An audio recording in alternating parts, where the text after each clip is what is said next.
مرحبا. النهارده هنتكلم عن مسلسل انا بصراحه اترددت كتير قوي عشان اعمل لكم عنه الفيديو ده. ليه بقى؟ عشان المسلسل ده انا عارفه ان في ناس كتير قوي منكم بتحبه، ولما عملت عنه ريفيو سريع في المكان التاني في ناس كتير قوي اكتشفت ان هي فعلا حابه المسلسل، ولكن انا شخصيا خلينا متفقين على حاجه هنا، مش كل المسلسلات اللي بتتعرض لازم اكون حباها عشان اعمل لكم عنها ريفيو. انا هنا هتكلم عن اغلب او تقريبا كل المسلسلات التركيه اللي بتتعرض، هعرض لكم المسلسل واعرض لكم وجهه نظري، ويا اما نتفق مع بعض يا اما نختلف مع بعض. صراحه انا لسه مش عارفه الجمهور بتاع اليوتيوب عامل ازاي، يعني هل هم ناس كده ولا هم ناس كده، ان كل مكان وليه الناس بتوعه وليه طريقتهم، فبصراحه لسه مش عارفه الناس بتوع اليوتيوب عاملين ازاي.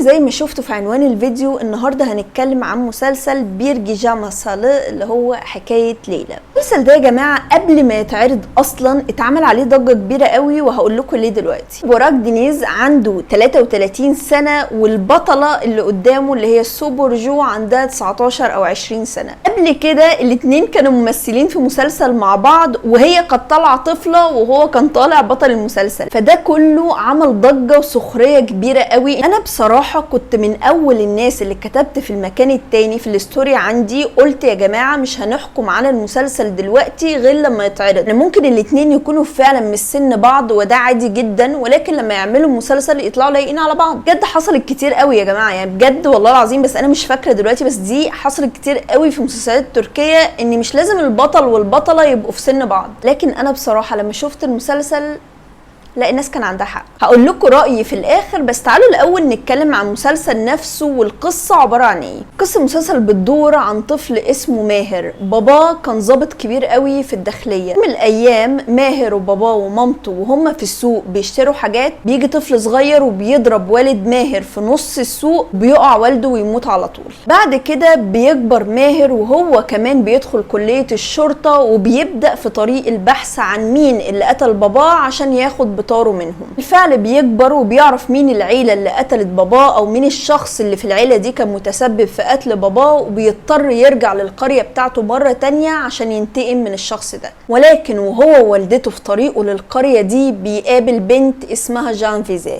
اول نظرة كعادة المسلسلات التركية بيعجب بيها وبيحبها، اصلا من اول او تاني مشهد تقريبا بيوعدها بالجواز. مين هي البنت دي وعيلتها مين؟ تخيلوا مين؟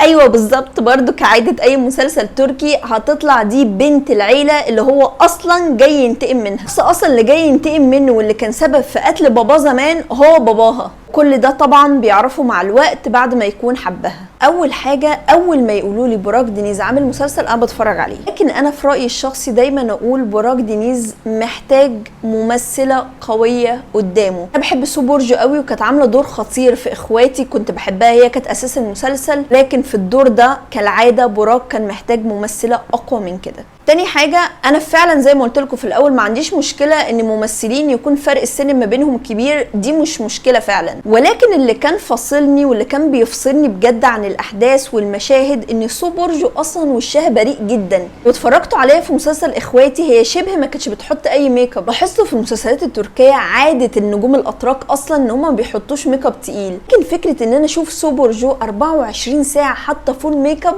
هي داخلة تنام سواء وهي قاعدة معاه في اي مكان سواء وهي صاحيه الصبح، 24 ساعه ميك اب كامل. الميك اب ده كله معمول عشان يبينوها اكبر من سنها، وبالتالي تناسب بوراك دينيز. اللي انا مش قادره افهمه بجد، ليه المخرج ما جابش ممثله قصاد بوراك دينيز فعلا مناسبه لسنه ومناسبه للدور؟ يعني دلوقتي المخرجين بقوا يكسلوا حتى يعملوا ابطال جديده. فكره ان بوراك دينيز اشتغل مع هاندا ارشيل مرتين، مفيش تنوع، رغم ان في ممثلين كتير قوي انا محتاجه لسه اشوفهم مع بعض، لكن ما اعرفش ليه ما بيشتغلوش مع بعض. بوراك دينيز مثلا ليه لغايه دلوقتي ما اشتغلش مع برين سات؟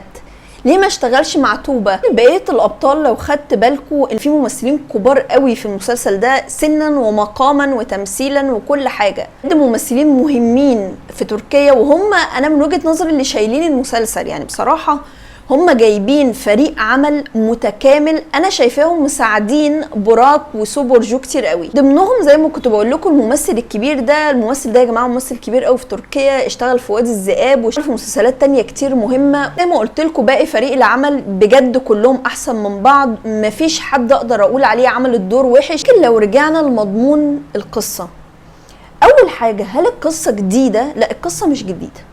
يعني بصراحه انا مش عايزه حد يتضايق من رايي ويتخانق معايا، بس القصه مش جديده يا جماعه. القصه اولا اتعملت في مسلسل عاصي.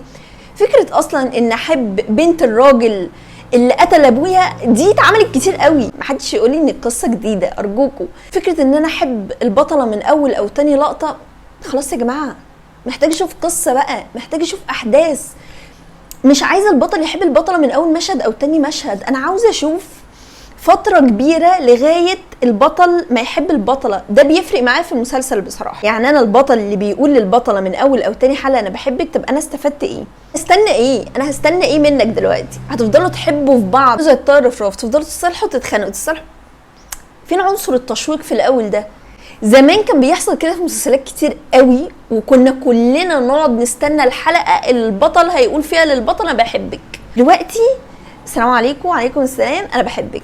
دي حاجة انا بجد شايفة الاحداث بقت مملة بدري قوي.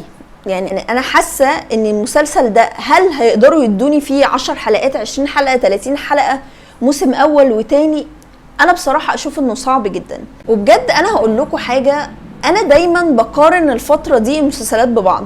تركيا عاملة موسم مسلسلات قوي قوي قوي قوي، فحتى المسلسل ده لو كان نزل في وقت تاني كنت قلت لكم ماشي حبيته تمام، لكن وسط المسلسلات الحلوه الكتيره دي انا بصراحه شايفاه اضعفهم. ده طبعا كان رايي في المسلسل، اكيد انتوا رايكم ممكن يبقى مختلف، ده شيء طبيعي بجد ان احنا راينا يبقى مختلف. ممكن نوعيه المسلسلات اللي انتوا بتحبوها انا ما بحبهاش. المهم سواء بتحبوا مسلسل او بتكرهوه لازم تشتركوا في القناه، ما تنسوش تشتركوا في القناه، في لسه فيديوهات كتير قوي جايه. بس كده اشوفكم الفيديو الجاي. هادي جريشروز.